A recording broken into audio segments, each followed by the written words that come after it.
நமக்கு எல்லோருக்கும் தெரியும், கடந்த காலங்களில் தொலைக்காட்சிகள், பத்திரிகை உள்ளிட்ட அனைத்திலும் இந்த மண்ணில் ஊருக்கெல்லாம் சோறு போடுகிற ஒரு உழவன் மீது இந்த அரசு குண்டா சட்டத்தை போட்டிருக்கிறது என்று சொன்னால் இது எத்தகையான அடக்குமுறை கொண்ட ஆட்சி என்பதை நாம் ஒரு கணம் எண்ணி பார்க்க வேண்டும்.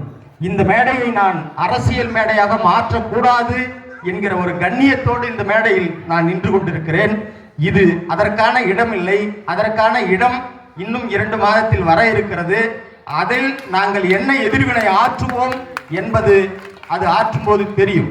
இந்த மேடையில் நான் இப்படியான போராளிகளுக்கு சம்புவராயர் ஆய்வு மையம் தொடர்ந்து ஆதரவாக இருக்கும், தொடர்ந்து நாங்கள் அங்கீகரிப்போம், தொடர்ந்து நாங்கள் விருதினை வழங்குவோம் என்கிற அந்த உத்தரவாதத்தோடு அந்த உறுதிமொழியை இந்த மேடையில் நான் கூறுகிறேன்.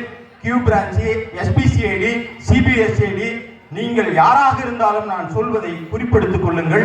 இந்த மேடையில் திரு அருள் ஆறுமுகம் அவர்களை உங்களுடைய பலத்த கைகட்டலோடு உழவருடைய பாதுகாவலராக அவர் செயல்பட்டுக் கொண்டிருக்கிறார் என்கிற அந்த அங்கீகாரத்தை சம்புவராயர் ஆய்வு மையத்தின் சார்பில் அவருக்கு வென்று மண்கொண்ட சம்புவராயர் என்கிற விருதை வழங்குவதில் நாங்கள் மெத்த மகிழ்ச்சி அடைகிறோம்.